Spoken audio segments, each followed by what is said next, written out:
Alright everyone, today we're back with another Warrior recap and discussion, this time for episode 9 titled All of Death is a Going Home. Y'all know how this goes. I'm going to go through the major characters in this episode and highlight their storylines, and then Damon is going to jump in with discussion points. No time to waste, let's get going. I'm going to start with the Long Z. Yes, I understand that they only really had one scene this entire episode, but I felt like that scene was pretty important, so let's get going. Lee Young rolls up to the Long Z HQ to talk to Mai Ling, but she has several Long Z guards there ready to protect her.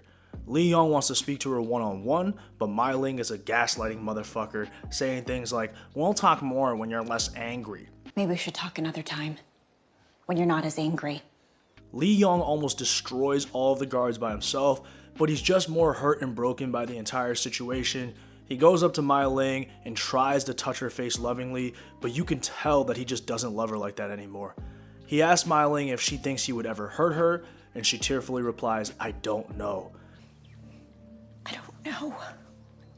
He then walks away a devastated man, dropping his Long Z jacket on the ground as he walks outside. Is Lee Young now a free agent? This week's Long Z check-in has them looking like a reality TV show once again, but not a good one. Mai Ling made this bed, now she has to lie in it. While she goes into a tailspin, Lee Young's got his own baggage to work out. So he'd been manipulated for years by his sociopathic romantic partner.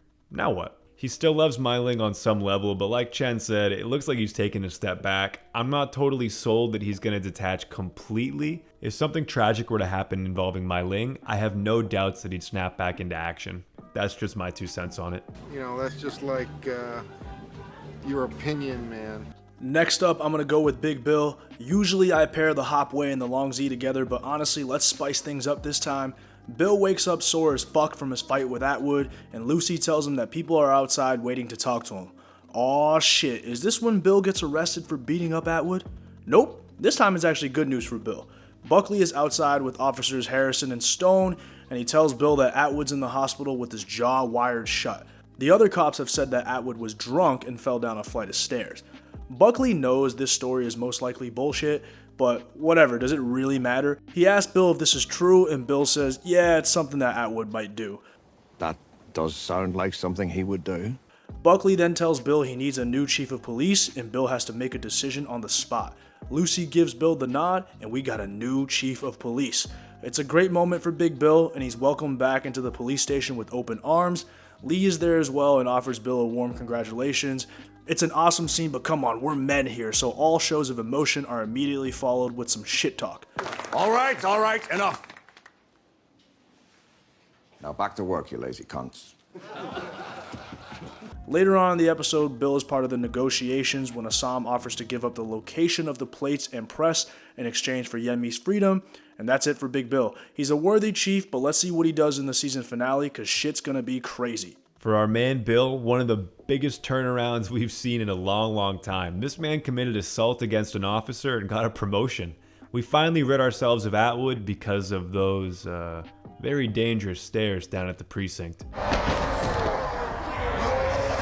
I think we saw the first smile from Buckley in a while that wasn't produced by an act of racism or sadistic behavior. Going forward, will Bill be able to help land the ship while also remaining a good guy?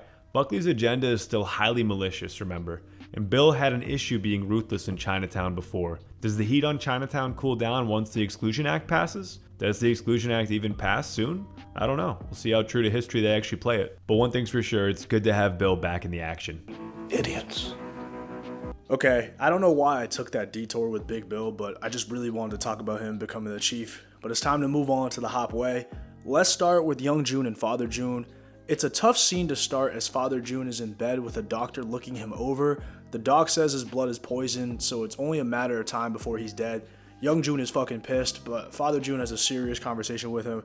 He tells Young Jun to be a leader for once and do what he's supposed to do, which is put Father Jun out of his misery. All Young Jun has ever wanted was his father's respect, and killing him is the one thing that'll get him that respect. All I wanted was your respect. Didn't earn it. Young Jun has a tearful moment with his dad, and he says he loves him. Father Jun is part of that older generation that doesn't say I love you. I swear to God, trying to get my grandfather or my dad to say I love you is a fool's errand. Those guys, they just don't say it, man. Anyways, Young Jun pokes Father Jun in the side of the neck and blood pours out. As Father Jun is dying, he mutters the words, "My boy," and that's it. Tough scene, RIP to a fucking OG in Father Jun. Later on, the funeral is going on, and this is when we see the hatchet scene from the trailer. Chao gives a pretty good speech, and then Father Jun is sent off. Young Jun ends the episode telling Assam and Hong that they are brothers, and regardless of what happens, they all have each other. Damn. Let's move on to Hong real quick before I finish the Hopway arc with Assam, because Assam does the most in this episode. Hong starts at a party with Marcel, and things seem to be going pretty well until a white man hits on Hong. What's interesting is that this guy is actually a cop, which is wild. Hong recognizes him from the Hopway, and he freaks out and beats the fuck out of the cop. Marcel is like, "What the fuck, bro?" And Hong storms off after telling Marcel that he has to live in the real world, and that cop is a man who abuses Chinatown residents every day. Hong does end up watching Marcel sing again, but he ends the episode with Young Jun and Assam telling them that he doesn't have a boyfriend. Well, not anymore. Hong is back on the market, boys! Monday, Tuesday, Wednesday, Thursday, Friday, Saturday, Sunday. Okay, now it's time for Assam. Our boy has an eventful time during this episode. Assam starts the episode having a discussion with Yenmi at Chao's. Assam shows Yenmi a stack of cash printed by the Hopway members, and even though they aren't the quality of Yenmi's work, they're pretty passable. This means that Yenmi's time is now running out since she's replaceable. Assam tells Yenmi she should leave soon, and when she asks him if he's coming, he says he doesn't know. Yenmi tells Assam that he should decide soon. Later on, Assam is chopping it up with Atoy and basically venting to her about his predicament. Atoy tells Assam that he's never truly fit in with the Tong life in Chinatown, but if he runs off with Yenmi, he'll be running from the Tongs for the rest of his life. There's no easy answer, and Atoy tells Assam that although there's no guarantee that what's outside of Chinatown is better, it might be time for Assam to find out for himself. Assam is then present at Father Jun's funeral, which is quite sad even though Father Jun and Assam have never seen eye to eye. Get it? My bad, y'all. I'm hungover, so this is the quality of jokes that you're getting. As Assam is leaving the Hopway HQ, he's told by Yenmi's brother that she's now in jail. Assam pulls up to the police station decked out in Hopway colors, looking badass as fuck. He offers to make a deal with Lee and Mosley, with Bill vouching for Assam. Assam will show them where the plates and press are in return for Yenmi's freedom. Bro, I can't believe Assam is trying to sell out the entire Tong for this one girl, man. Fuck. The deal is accepted, and Assam says to give him the night to make arrangements so neither side is hurt. Assam then requests to see Yenmi, and he shares a kiss with her in the cell. Assam tells Yenmi that he's going to run away with her. He tells her that as soon as she's released, she needs to go straight to the train station, and he'll meet her there. That night, Assam goes to Chao with a bag full of all the cash that he's earned since arriving in Chinatown. He needs Chao to hold it for him just for the night. Obviously, Chao is like, "What the fuck is going on, my guy?" And Assam comes clean. He's selling out the location of the plates and the press, and he's running off with Yenmi. Chao also finds out that Yenmi got arrested, so this entire move is fueled by desperation. Chao is nervous as fuck because he's involved in this too, so he's at risk of getting deported. When Assam assures Chao that he won't get in trouble as long as he stays away from the ice factory tomorrow morning, Chao realizes that Assam cut a deal. Look at that. Itchy onion cut a deal. When Chao asks Assam if he thinks Yenmi is really worth all of this, Assam says yes. Wow. Chao tells Assam that if he isn't there tomorrow morning to collect the cash, Chao is keeping it. If you're late, I'm keeping this. When Assam returns to Hopway HQ, Young Jun and Hong are having some homemade baiju that Father Jun liked to break out on special occasions. Young Jun seems like he's more at peace with his father's death. It's a very sad scene when Young Jun says, "We got each other, man," and Assam has to join the toast, knowing that he's attempting to betray his brothers. Brothers. Always. Always.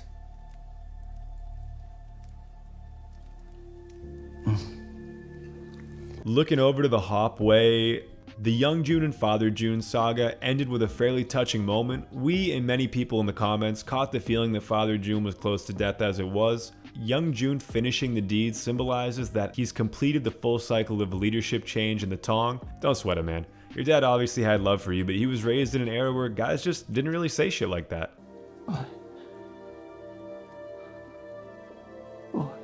What condition does this leave Young Jun in? It seems that there has to be some sort of a confrontation next episode with Assam, especially after the weirdly eerie drink the Hopway trio shared by the fireplace. I get the idea that Young Jun still cares for Assam, but he might feel emboldened by his father's passing to finally cross the point of no return, especially if he got bad news about Assam trying to pull something on the low. With Assam and Yeonmi, at last, shit has hit the fan.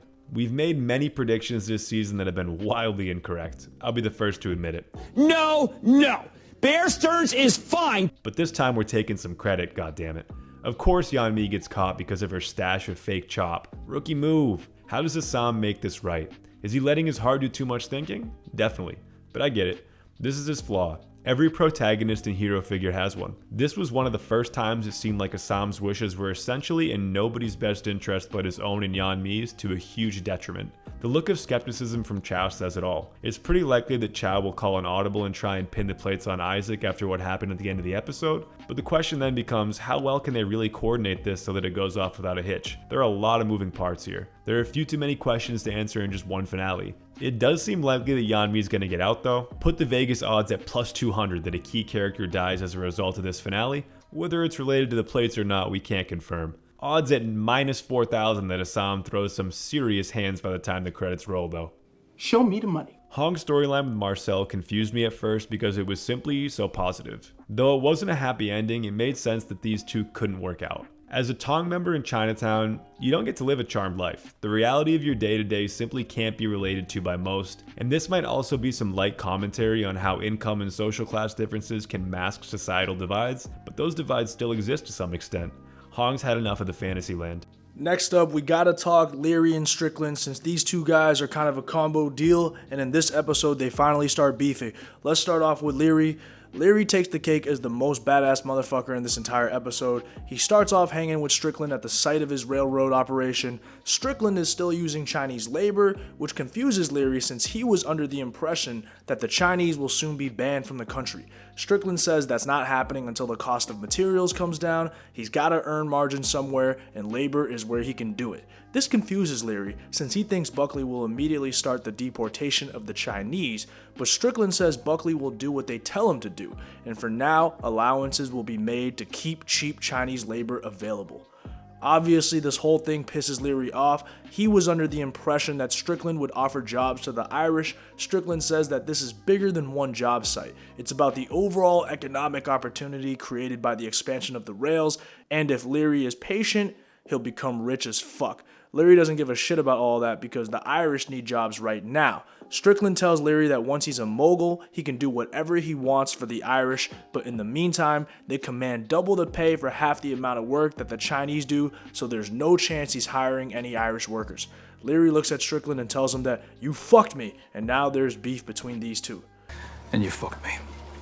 Later on at the Banshee, Killy is thanking Leary for getting his boys out of the can. Leary tells Connor that there is a job that he needs him on tonight. That job involves blowing up Strickland's railroad. Every season in Warrior, we get the customary Leary explosion scene, which is awesome. Leary then crashes Strickland's lunch and tells him that he blew up his bridge. Strickland says it won't matter because the bridge will be up again in a month, and Leary says he'll blow it up again. Strickland then counters by saying he'll have Leary thrown in jail, but Leary isn't afraid because the police force is mostly Irish and their relatives are the ones not being hired by Strickland, so Leary doubts anything will ever happen to him. As he walks away, Strickland asks Leary, "Do you really think a man like you can stop a man like me?" This is straight up elitism by Strickland, but Leary's response is amazing. Men like me are the only ones who can stop men like you. Strickland says the gangster emerges, and Leary tells him that he's truly never met the gangster yet. Bro, I know Leary hates my people, but goddamn, he is winning me over. The episode ends in a banger. Leary is having a solo beer at the Banshee when Strickland's goons pull up. They outnumber Leary 5-1 and they have a gun, but Leary is a fucking tank. Leary buys some time by asking if he can finish his beer first, and these dumb fucks let him do it. You mind if I finish my beer first?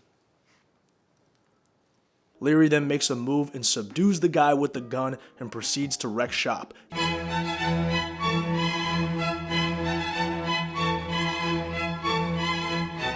He fucking destroys everyone and finishes one dude off with a modified curb stomp. This finisher is more like a bar table smash. Yeah, fuck it, that's what I'm gonna go with. The dude's mouth is against the bar when Leary just power smashes his skull in. Leary lets out a primal scream to end the episode. Holy fuck. Now, let's get to Strickland real quick. He starts off the episode, I think, catching a body, but then after rewatching it, I'm not sure he actually kills Lai. But anyways, Lai sneaks into his manor as a maid from the previous episode, and she successfully kills Shaw, who is Strickland's second in command, with the whip weapon. Although her best bet against Strickland is to ambush him, the death of Shaw makes enough noise to alert Strickland. Strickland ends up going 1v1 with Lai and uses some smart street fighting tactics to win. Strickland is pretty damn good with the sword, and although we never explicitly see Lai's death, Strickland does drop her body off on Nellie's porch. What a bastard. Later on, he and Leary have a falling out. Like I mentioned before, Strickland never explicitly promised Leary that he would get the Irish jobs, but he hinted at it, so he did mislead Leary and fuck him over. So now they're enemies, and later on Strickland sends a squad of goons to kill Leary and make it hurt. They fail because, like mentioned before, they allow Leary to finish his beer. And now Strickland is going to have to watch his back, as Atoy and Leary will want him dead as fuck. As for Lai, I thought she was dead, but now, there's a little bit of discussion about her potentially being alive. I really can't fucking tell, but we'll find out in episode 10.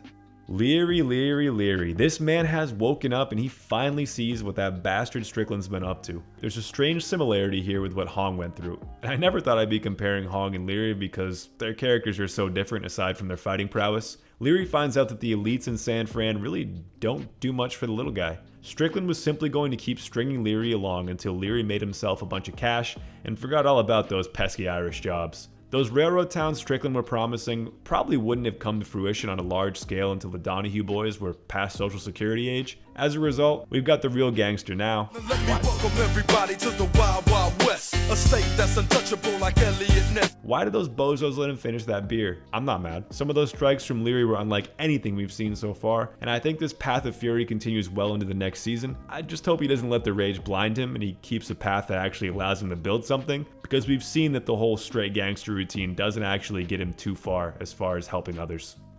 Alright, let's talk some Atoy real quick. It's a very tough episode for her. After talking to Assam about his predicament with Yemi and Youngjun, she comes downstairs to find Nellie holding Lai's unconscious body. After dicing her up, Strickland dropped Lai's body on Nellie's doorstep as an extra fuck you. At first, I thought Lai was dead, but honestly, I can't tell. Maybe she's in a coma. It seems weird and very un-Strickland-like for him to not kill her, but then you see Atoy tending to her wounds in the bed. Whatever, like I said before, we'll find out in the season finale if she's dead or not. Still, Atoy is a bad bitch, so revenge is going to be on the way for Strickland. Nellie says that Lai deserves justice, and Atoy's look is straight up murderous. She deserves justice. Justice come in many ways. Yes. Moving away from the Tongs to our Impact players, with Atoy, it's revenge season, baby. At first it was hard to tell whether Lai was killed or not. Most of the places we've consulted with have confirmed that she died, but at the same time it looks like she's alive. Either way, the fight seemed over once they got the first few exchanges in. Strickland was just overpowering. The fight is made for Atoy to finish it off. A classic final boss battle to avenge a previous loss from a protege or a friend. The moment between Atoy and Nellie where Nellie not too subtly sides with Atoy's method of street justice rather than legal recourse was kinda cool, because we all know that's not gonna work. Only one way to put this guy down. Atoy's had an all-time rough season, hoping for brighter things on the horizon for her. Let's talk some Chao next, cause he's in a crazy situation after this episode. He starts off providing a safe meeting space for Assam to notify Yemi about the Hopway printers getting good. Later on, Chao is at Father June's funeral and he gives a pretty funny eulogy for the deceased OG. Father June would tell me to skip the damn story and get to the point. Chao obviously then holds Assam's money for him, and as he's leaving his house, he gets cornered by Isaac, who is now running the gang since Happy Jack was murdered. While it seems that Isaac should be happy about the promotion, he says that all the other gangs in the Barbary Coast will think he's weak if he doesn't avenge Happy Jack's death, which means he's gotta kill Chao. Chao's about to get his throat cut when he cuts a deal. He tells Isaac he'll get him access to the printing press and the plates so his gang can now print money. Chao tells him that the Hopway are moving the plates tomorrow, so as long as Isaac knows where to be, they'll be able to steal the plates and the press. This is setting up for an epic showdown in the season finale. Obviously, Assam doesn't know about this deal that Chao just cut, so Lee and Mosley aren't going to be aware that Isaac's gang will also be there. Isaac's gang doesn't know that this is a setup, so they'll be in for some serious trouble. I can't wait to see if Chao actually gets his ass out of this alive.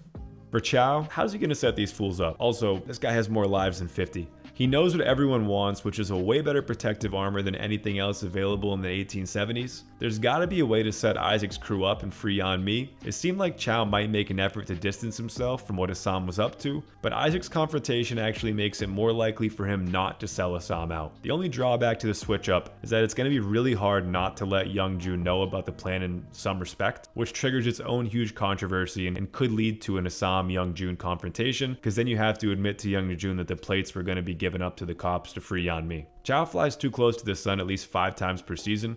Will he survive one more round? All of death is a going home. For the show's sake, I hope so. Hoon Lee's been nothing short of stunning this season, and I look forward to seeing more of him in the future. Let's talk our boy Lee real quick. After welcoming Bill back into the force as chief, he immediately goes on the attack and finds counterfeit cash in Yeon-mi's room.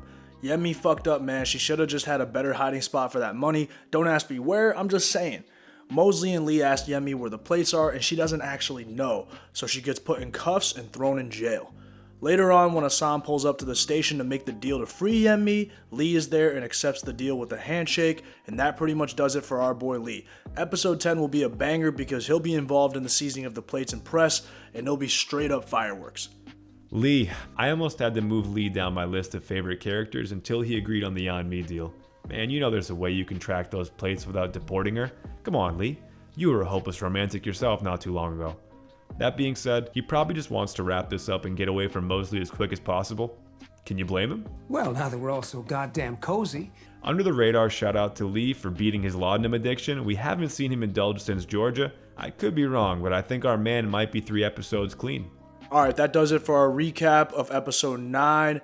It was a lot to process. Episode 10 is going to be absolutely crazy. As always, appreciate everyone for checking these out, and we will see you guys soon for the season finale. Catch y'all later.